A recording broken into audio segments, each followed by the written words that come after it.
విశ్వాస సహితమైనటువంటి ప్రార్థన రోగిని స్వస్థపరచును. యాకోబు పత్రిక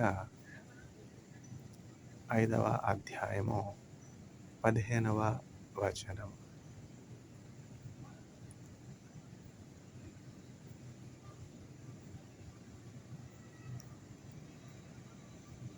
The prayer of faith saves the sick. James chapter 5 verse 15.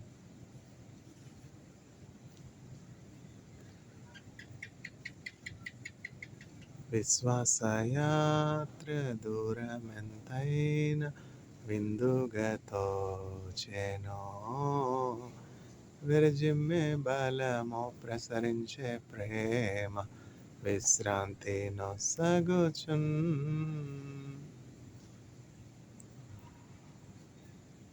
Prabhupada పూజ దివెన కాగ ప్రసరించే పుణ్యమో, బ్రతుకే మందిరమాయే అర్పణలే సిరులాయే ఫలించే ప్రార్థన. యెరూషలేము రాజనగరిలో యేసును వెదకుచు, ఎరిగిన దారి తొలగిన వేళ ఎదలో కృంగితే, యేసయ్య తార ఎప్పటి వోలె ఎదురాయే త్రోవలో, ఎంతో ఎబ్బురపడుచు విస్మయమందొచ్చు ఏగితి స్వామి కడకు. ప్రభు జన్మస్థలము పాకయే గాని పరలోక సౌధమే, బాలుని చూడ జీవితమంతా పావనమాయెను.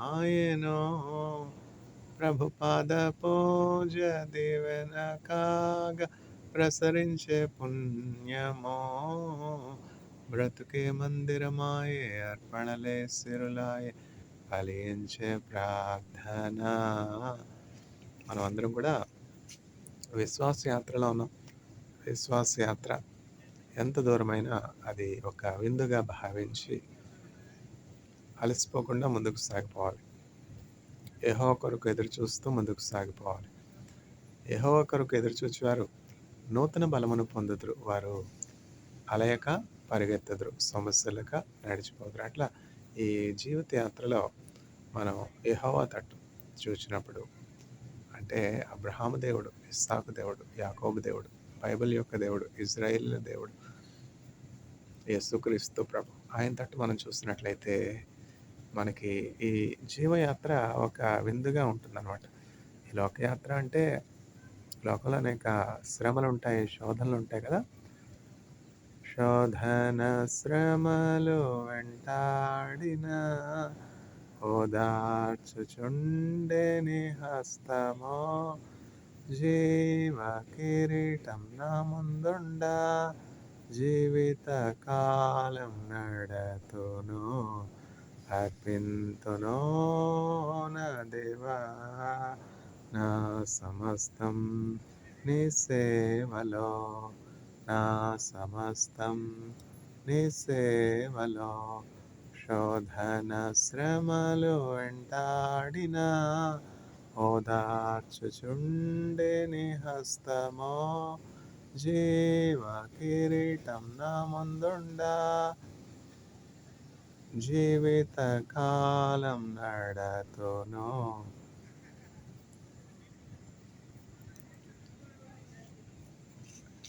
విశ్వాస సహితమైనటువంటి ప్రార్థన రోగిని స్వస్థపరచు. యాకోబు రాసినటువంటి పత్రిక 5వ అధ్యాయము 15వ వచనం. The prayer of faith saves the sick. James chapter 5 verse 15. యాకోబు పత్రిక ప్రత్యేకత ఏమిటి అంటే చాలా చిన్న పుస్తకం, కేవలం 5 అధ్యాయాలే. అంటే యాకోబు పత్రిక అంటే చిన్న పుస్తకాలు లేవా? ఉన్నాయి. బైబిల్ గ్రంథంలో 66 పుస్తకాలున్నాయి. ఆహ్, 66 పుస్తకాల్లో పాత నిబంధన గ్రంథంలో ఒకే అధ్యాయం ఉన్నటువంటి పుస్తకాలున్నాయి. ఓబద్య గ్రంథం. అట్లనే క్రొత్త నిబంధన గ్రంథంలో యోబు గ్రంథం. క్రొత్త నిబంధన గ్రంథంలో ఒకే ఒక అధ్యాయం ఉన్నటువంటి గ్రంథాలు కూడా ఉన్నాయి కదా! అట్లా. అయితే యాకోబు రాసినటువంటి ఈ గ్రంథం ప్రత్యేకత ఏంటంటే, కేవలం 5 అధ్యాయాలు ఉన్నటువంటి ఈ గ్రంథంలో అనేకమైనటువంటి మానవ జీవితానికి ఆశీర్వాదకరమైనటువంటి ఉపయోగపడే విషయాలు అనేకం యాకోబు చెప్తూ ఉన్నారు. యాకోబు అంటే ఈయన యేసుక్రీస్తు ప్రభువునకు కజిన్, హాఫ్ బ్రదర్ అంటాం కదా! అట్లా. ఈ యాకోబు ఇజ్రాయేల్ కాదు.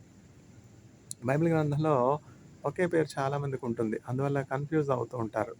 ఎవరు యాకోబు, ఎవరు యోబు, ఎవరు యోసేపు, ఎవరు ఇస్సాకు, ఈ కన్‌ఫ్యూజన్ ఎప్పుడు కూడా ఉంటుంది. అందువల్ల బాప్తిజం ఇచ్చే యోహాను వేరు, అపోస్తలుడైనటువంటి యోహాను వేరు. ఎప్పుడైతే మనం బైబిల్ గ్రంథం శ్రద్ధగా చదువుతూ ఉంటామో, ఎక్కువ బైబిల్ గ్రంథాన్ని వింటూ ఉంటామో, ప్రసంగాలు ఎక్కువ వింటూ ఉంటామో, అప్పుడు ఏం జరుగుతుందంటే కన్‌ఫ్యూజన్స్ అన్నీ పోతాయి. బైబిల్ గ్రంథాన్ని గురించినటువంటి మంచి జ్ఞానం వస్తుంది. ఆ బైబిల్ గ్రంథాన్ని గురించినటువంటి జ్ఞానం ద్వారా విశ్వాసం వస్తుంది. ఆ విశ్వాసం కలిగి ప్రార్థన చేసినప్పుడు అద్భుతాలు జరుగుతాయి. అంతే కదా! ఆరోగ్యం ఉంటే బాగుంటుంది. ఆరోగ్యం లేకపోతే అప్పుడు కదా తెలిసేది ఎంత బలహీనత, ఎంత. కొంచెం కోల్డ్ వస్తే ఎంతో అనారోగ్యం. ఏ పని చేయలేం. కొంచెం జ్వరం వస్తే, కొంచెం 1 డిగ్రీ టెంపరేచర్ పెరిగితే ఎంతో కష్టం కదా! ఎంతమంది అట్లా హాస్పిటలైజ్ అయిపోయి బ్లడ్ టెస్ట్‌లకు, ఈ టెస్ట్‌లకు, ఆ టెస్ట్‌లకు వెళ్తున్నారు. హాస్పిటల్స్‌ని వెళ్ళకూడదు, డాక్టర్స్‌ని కన్సల్ట్ చేయకూడదు అని ఎవరు చెప్పరు. మెడికల్ సైన్స్ ఎంతగానో అడ్వాన్స్ అయింది. మెడికల్ హెల్ప్ ఎప్పుడు కూడా మంచిదే, తీసుకోవచ్చు. అయితే యేసుక్రీస్తు ప్రభువు వలన కలిగే స్వస్థత ఎంతో గొప్పది, ఎంతో స్థిరమైనది, శాశ్వతమైనది. ఎన్ని సాక్ష్యాలు! మేము పలానా అనారోగ్యంతో బాధపడుతున్నప్పుడు పాస్టర్ గారు వచ్చి మా కోసం ప్రార్థన చేశారు, మేము స్వస్థత పొందుకున్నామని ఎంతమంది సాక్ష్యాలు చెప్తారు. సాక్ష్యాలు చెప్పమని అడగాలి. అట్లా అనేకమైనటువంటి అద్భుతాలు దేవుని వాక్యం ద్వారా జరుగుతున్నాయి కదా! నేనే అనేకుల కొరకు ప్రార్థన చేసి ఇంటెన్సివ్ కేర్ యూనిట్‌లో ఉన్నటువంటి క్యాన్సర్ వ్యాధి చేత బాధపడే బిడ్డల కోసం ప్రార్థన చేసినప్పుడు వాళ్ళు చక్కగా స్వస్థత పొందుకున్నారు కదా! ఎందుకంటే ఆ ప్రార్థనలో శక్తి ఉన్నది. నీటిని ద్రాక్షారసంగా మార్చినటువంటి దేవుడు వాగ్దానం చేశాడు. యెషయా గ్రంథం 53వ అధ్యాయం 5వ వచనం. ఆయన పొందిన గాయములను బట్టి మనకు స్వస్థత కలుగుతుంది. ఎన్ని రకాలైనటువంటి అనారోగ్యాలు చెప్పండి. ఇప్పుడు మానవులు ప్రారంభంలో దేవుడు సృజించిన రీతిలో లేరుగా. ప్రారంభంలో దేవుడు మానవుల్ని సృజించినప్పుడు దేవుడు ఆయన పోలికలో, ఆయన స్వరూపంలో సృజించారు. మానవులు అసలు ఈ అనారోగ్యం అంటే ఏమిటి మానవులకు తెలుసా? మరణం అంటే ఏమిటి మానవులకు తెలుసా? చెప్పండి. ఇప్పుడు మానవులు ఎంత బలహీనులైపోయినారు. ఏదో సైంటిఫిక్‌గా, టెక్నాలజికల్‌గా, బ్రెయిన్ పరంగా అడ్వాన్స్ అవుతున్నాం. హ్యూమన్ సొసైటీస్ అడ్వాన్స్ అవుతున్నాం అని అనుకుంటా ఉన్నాం గానీ, మానవుల యొక్క డిపెండెన్సు మెటీరియల్స్ మీద వెళ్ళిపోయింది. దేవుని మీద కాకుండా ఇప్పుడు మెటీరియల్స్. ఇప్పుడు చూడండి, ఉదయం మొబైల్ ఫోన్ లేకుండా ఏమైనా చేయగలమా? జీపే, ఫోన్‌పే, తర్వాత అన్ని రకాలైనటువంటి వాట్సాప్. ఒకరోజు వాట్సాప్ లేకపోతే చూడాలి. కమ్యూనికేషన్స్ చూసారా? మన డిపెండెన్స్ అంతా కూడా ఇప్పుడు దేని మీద ఉంది? మెటీరియల్ మీద ఉందన్నమాట. ఫోన్ కావచ్చు, డబ్బులు కావచ్చు, ఏటీఎం కార్డ్ కావచ్చు. చూసారా?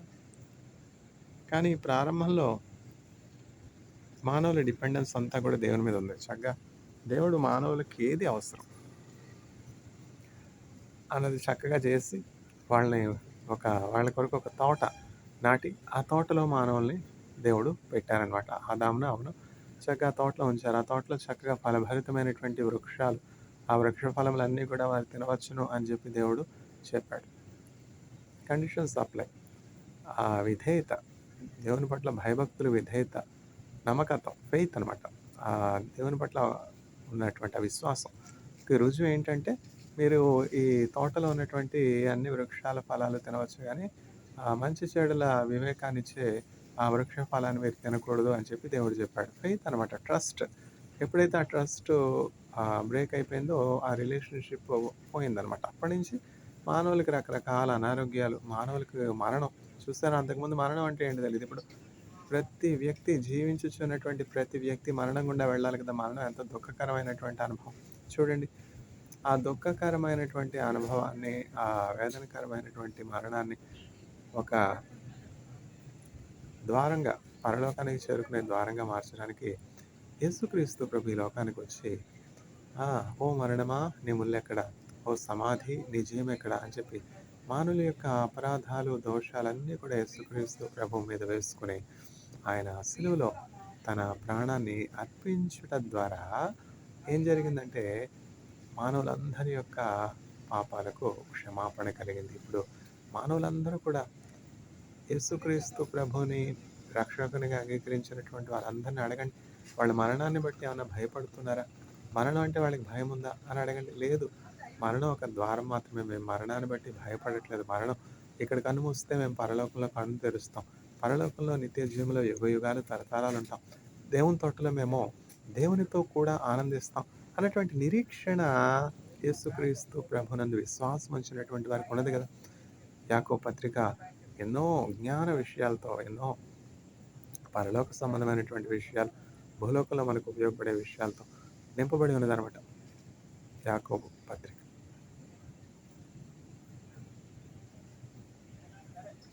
ఇంకొక చిన్న గ్రంథం ఉంది, బైబిల్ గ్రంథం, కొత్త నిబంధన గ్రంథం. అదేంటంటే యూదా పత్రిక.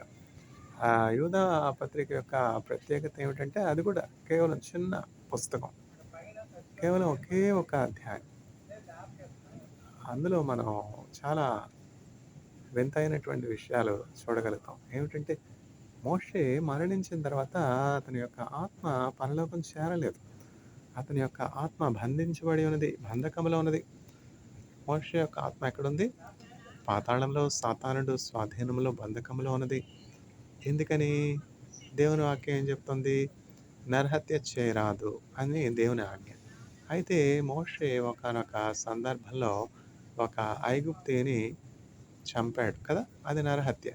అందువల్ల సాతానుడు దాన్ని ఆధారంగా చేసుకొని, మోషే దేవుని యొక్క ఆజ్ఞ మీరాడు గనుక మోషే ఆత్మపై నాకు అధికారం అన్నది. దేవుని వాక్యం ప్రకారం మోషే ఎంత మాత్రము కూడా పరలోకము చేరడానికి పాత్రుడు కాడు, అర్హుడు కాడు. మోషే ఆత్మ నేను విడిచిపెట్టను, ఎందుకంటే మోషే నరహంతకునిగా ఉన్నాడు అని చెప్పి సాతానుడు మోషే ఆత్మను బంధించి విడిచిపెట్టట్లేదు. అప్పుడు దేవుడు దయగలవాడు, కృపగలవాడు కదా.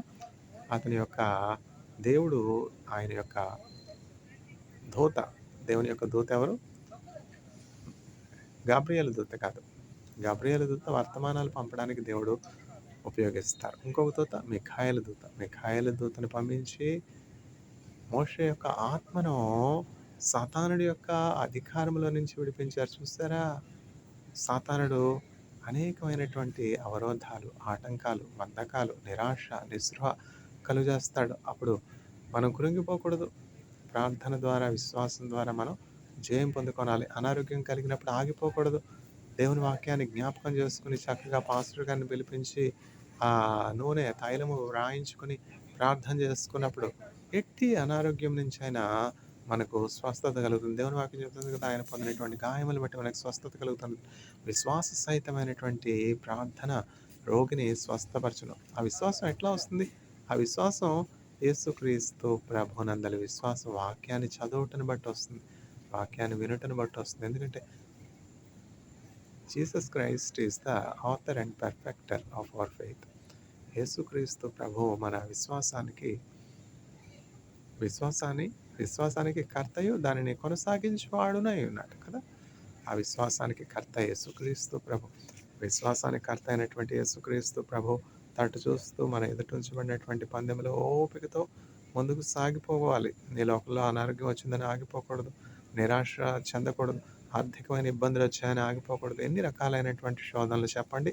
உலகத்தில் உங்களுக்கு ఉపద్రవం ఉండు, ఆనాలం తెడంకొండంగల్ నన్ను ఉలగత్తిని జయిత్తేను, లోకంలో మీకు శ్రమ, ఆయనను ఓపిక తెచ్చుకొని నేను లోకముని జయించున్నానని యేసుక్రీస్తు ప్రభు చెప్తున్నారు కదా. యేసుక్రీస్తు ప్రభు యొక్క వాక్యం ఏమిస్తుంది? బలాన్ని ఇస్తుంది, జయాన్ని ఇస్తుంది, దేవుని ఇస్తుంది, ఆశీర్వాదం ఇస్తుంది.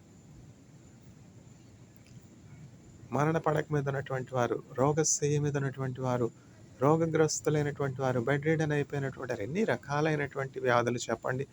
గ్లూకోజు, డయాబెటిసు, అల్జీమర్సు, బ్లడ్ ప్రాబ్లమ్స్, ఇంక చెప్పుకుంటూ పోతే ఎన్నో రకాలైనటువంటి అనారోగ్యాలు. ఒక్కొక్క ఆర్గాన్‌కి ఒక్కొక్క అనారోగ్యం.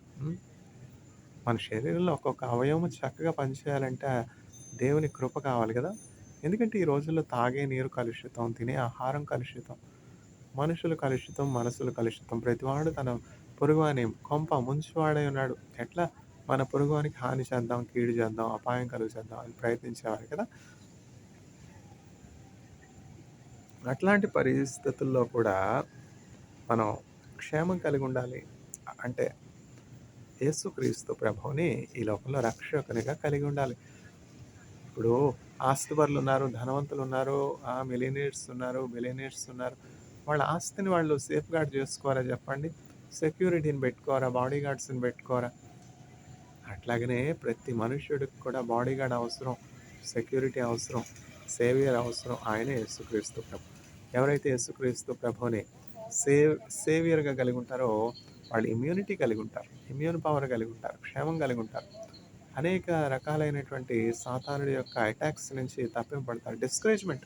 'పిల్గ్రిమ్స్ ప్రోగ్రెస్' అనే పుస్తకంలో మనం చూసినట్లయితే ఎవాంజలిస్టు క్రిస్టియన్ అనే యాత్రికునికి ఇట్లా చెప్తాడనమాట. ఒక విశాలమైనటువంటి రూమ్‌లోనికి ఎవాంజలిస్టు క్రిస్టియన్‌ని తీసుకొని వెళ్ళి అక్కడ సేటన్స్ వెపనరీ, సాతాను యొక్క కర్మాగారం, యుద్ధోపకరణాలను గురించి చూపిస్తాడు. సాతానుడు మనుషుల మీద ఉపయోగించు ఆ యుద్ధోపకరణాలను చూపిస్తూ ఒకానొక ఉపకరణాన్ని చూపిస్తాడు. చూస్తే చాలా అరిగిపోయినటువంటి ఇనుప వలవలే ఉంటుంది. ఏమిటిది చాలా పురాతనమైనటువంటి వలవలే ఉన్నది, ఇనుప వలవలే ఉన్నది అని క్రిస్టియన్ అడుగుతాడు. అప్పుడు ఎవాంజలిస్ట్ చెప్తాడు, అవును ఇది చాలా పురాతనమైంది. ఈ సాతానుడు, దుష్టుడు, అపవాది మనుష్యులందరిపై కూడా ఈ ఆయుధాన్ని వాడతాడు. అందువల్ల ఈ ఆయుధము ఎంతో అరిగిపోయి ఉన్నది. ఈ ఇనుప వల చాలా అరిగిపోయి ఉన్నది. చూస్తున్నావు గదా! Discouragement, giant discouragement. ఇది మనుషులకి లేడీస్ అని గాదు, జెంట్స్ అని గాదు, చిల్డ్రన్ గాదు, యూత్ అని గాదు, ఓల్డ్ అని గాదు. సాతానుడు ఏమి ఏజ్ తారతమ్యాలు లేకుండా, సెక్స్ తారతమ్యాలు లేకుండా అందరి మీద కూడా వాడు ఈ ఆయుధాన్ని వాడతాడు, డిస్కరేజ్‌మెంట్. అందువల్ల డిస్కరేజ్‌మెంట్ కలిగినప్పుడు ఆ డిస్కరేజ్‌మెంట్‌లో నుంచి బయటికి రావాలి అంటే అది ఎట్లా సాధ్యము అంటే యేసుక్రీస్తు ప్రభు వాక్యాన్ని, యేసుక్రీస్తు ప్రభు యొక్క వాగ్దానాల్ని ధ్యానించినప్పుడు ఈ కష్టంలో నుంచి, ఈ ఊబిలో నుంచి, జిగటగల ఊబిలో నుంచి, ఈ ఆపదలో నుంచి, అపాయములో నుంచి, ఈ సంకెళ్ళ నుంచి, చెరసాల నుంచి యేసుక్రీస్తు ప్రభు నన్ను తప్పించగలరని మనం విశ్వసించినప్పుడు తప్పకుండా ఆ శోధనలో నుంచి, ఆ శ్రమలో నుంచి, అవి ఆర్థికమైన ఇబ్బందులు కావచ్చు, ఆరోగ్యపరమైనటువంటి ఇబ్బందులు కావచ్చు, మానసిక విచారాలు కావచ్చు, కృంగుదల కావచ్చు, నిరాశ కావచ్చు, నిస్పృహ కావచ్చు, పరాజయం కావచ్చు, ఒంటరితనం కావచ్చు, ఏదైనా కావచ్చు. వాటన్నింటి నుంచి వెలుపలికి రావాలి, జయించాలి, ముందుకు సాగాలి, ఎక్కలేనంత ఎత్తైన కొండపైకి ఎక్కాలి, అనేకులకు ఆశీర్వాదంగా ఉండాలి, తమ చుట్టూ ఉన్నటువంటి వారికి వెలుగుగా ఉండాలి, దీవెనగా ఉండాలి, ఆశీర్వాదంగా ఉండాలి అంటే ఏం కావాలి? యేసును రక్షకునిగా మొదట కలిగి ఉండాలి. యేసుక్రీస్తు ప్రభుని ఎవరైతే రక్షకునిగా కలిగి ఉంటారో ఏం జరుగుతుందంటే వాళ్ళ సిద్ధలో నూనె పోయబడుతుంటుంది. సిద్ధెలో నూనెమో వెలిగెదన్, సిద్ధెలో నూనెమో దేవా. మనం ఒక వెలిగింపబడినటువంటి క్యాండిల్ వలె ఉన్నాం. మన ఆత్మదీపం వెలగాలి, వెలుగుచూ ఉండాలి అంటే ఏం కావాలి? ఆ సిద్ధలో ఆత్మదీపంలో నూనె కావాలి కదా! ఆ తైలాన్ని యేసుక్రీస్తు ప్రభు పోస్తూ ఉంటారు. ఇప్పుడు మనం పాత నిబంధన గ్రంథం తీసుకున్నట్లయితే అందులో ఆ నిబంధన మందసం ఉన్నది. తర్వాత ఆ గుడారంలో అతి పరిశుద్ధ స్థలం ఉన్నది, పరిశుద్ధ స్థలం ఉన్నది. ఆ పరిశుద్ధ స్థలంలో దీపస్తంభం ఉన్నది. ఆ దీపస్తంభములో చక్కగా దంచబడి తీయబడినటువంటి ఒలీవల నూనె పోయాలి. రాత్రింబవళ్ళు చక్కగా దీపస్తంభంలో నూనె ఉండినట్లు అహరోను వంశస్థులు చూసుకుంటూ ఉండాలి. ఇది వారికి యుగయుగములకు తరతరములకు కట్టడనమాట. చూసారా? ఆ ప్రధాన యాజకుడైనటువంటి అహరోను సంతతి వారు నిత్యము ఆ దీపస్తంభము రేయింబవళ్ళు వెలుగుచూ ఉండినట్లు ఆ దీపస్తంభంలో నూనె పోస్తూ ఉంటారు. నూనె పోస్తూ ఉంటారు. 'పిల్గ్రిమ్స్ ప్రోగ్రెస్' పుస్తకంలో ఇంకో సందర్భాన్ని మనం చూసినట్లయితే ఒకానొక విశ్వాసి ఉంటాడు. ఆ విశ్వాసి గృహంలో ఒక ఫైర్ ప్లేస్ ఉంటుంది. ఇప్పుడు మనకంటే భారతదేశంలో ఫైర్ ప్లేస్ యొక్క అవసరం లేదు గానీ, ఆహ్, ఈస్టర్న్ అండ్ వెస్టర్న్ కంట్రీస్ బాగా రిమోట్ ఈస్టర్న్‌కి లేకపోతే వెస్టర్న్ కంట్రీస్ అమెరికా, తర్వాత కొరియా, తర్వాత జపాన్ మనం వెళ్ళినట్లయితే అక్కడ చలి ఎక్కువగా ఉంటుంది కదా! అందువల్ల ప్రతి హౌస్‌లో కూడా పూర్వము ఫైర్ ప్లేస్ అని ఉండేది. ఇప్పుడంటే ఎలక్ట్రిక్ హీటర్స్, రకరకాలైనటువంటి ఫ్లోర్ హీటింగ్ ఎక్విప్‌మెంట్ ఇవన్నీ వచ్చేసాయి.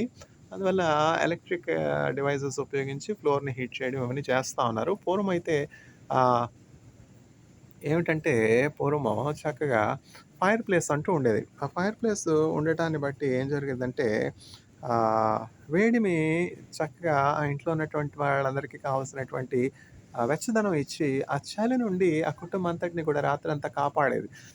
అయితే ఒకానొక సందర్భంలో ఏం జరుగుతుందంటే, ఆ ఫైర్ ప్లేస్‌లో సాతానుడు ఆ కుటుంబాన్ని పాడు జేయాలని, ఆ కుటుంబాన్ని మరణానికి అప్పగించాలని, ఆ ఫైర్ ప్లేస్‌లో నూనె నీళ్లు పోస్తూ ఉంటాడు. నీళ్లు పోస్తే ఏమవుతుంది? ఆ ఫైర్ ప్లేస్ ఆగిపోతుంది గదా! ఫైర్ ఆగిపోతుంది. ఫైర్ క్వెంచ్ అవ్వదు.